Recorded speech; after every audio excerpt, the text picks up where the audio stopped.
ഈ സമയത്ത് പ്രത്യേകമായി കൊണ്ട് ഞാൻ ഓർക്കുകയാണ്, കഴിഞ്ഞ 8-ാം തീയതി ഞങ്ങളുടെ ജമിയത്തുൽ ഉലമയുടെ കേന്ദ്ര മുഷാവറ യോഗം കോഴിക്കോട് ജമിയത്തുൽ ഉലമ ആസ്ഥാനം ത്വയ്ബ സെന്ററിൽ ചേർന്ന മുഷാവറ യോഗം അസന്നിഗ്ധമായി പ്രഖ്യാപിച്ചിട്ടുണ്ട്.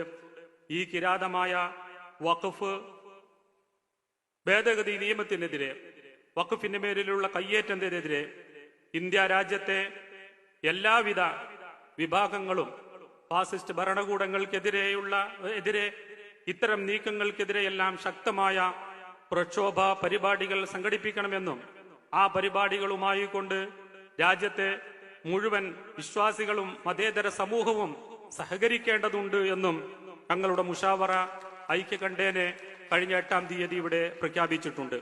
അതുകൊണ്ട് തന്നെയാണ് SDPI സംഘടിപ്പിച്ച ഈ വഖഫ് സംരക്ഷണ സമ്മേളനത്തിന് പ്രത്യേകമായി കൊണ്ട് പിന്തുണ അറിയിക്കുന്നതിന് വേണ്ടി ഈ ഉള്ളവൻ ഇവിടെ എത്തിച്ചേർന്നിരിക്കുന്നത്.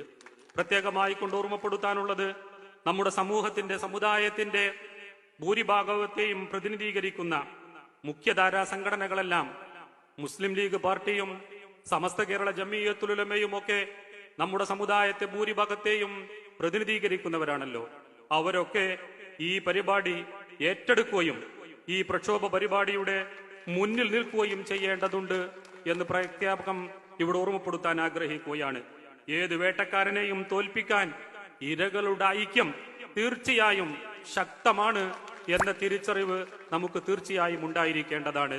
അതുകൊണ്ട് തന്നെ ഇത്തരം കൂട്ടായ്മകളിലൂടെ നമ്മുടെ ശക്തി തെളിയിക്കുകയും നമ്മളെല്ലാവരും കിരാതമായ ഇത്തരം നിലപാടുകൾക്കെതിരെ ഒത്തൊരുമിച്ച് നിൽക്കുകയും ചെയ്യണമെന്ന് ഓർമ്മപ്പെടുത്തിക്കൊണ്ട് കേരള സംസ്ഥാന ജമിയത്തുൽ ഉലമായുടെയും പോഷക ഘടകങ്ങളുടെയും എല്ലാവിധ പിന്തുണയും ഈ പരിപാടിക്ക് അർപ്പിച്ചുകൊണ്ട് എല്ലാ അഭിവാദ്യങ്ങളും നേർന്നുകൊണ്ട് ഞാൻ എന്റെ വാക്കുകൾ ചുരുക്കുന്നു. വൽഹംദുലില്ലാഹി റബ്ബിൽ ആലമീൻ. അസ്സലാമു അലൈക്കും വറഹ്മത്തുള്ളാഹി വബറകാതുഹു.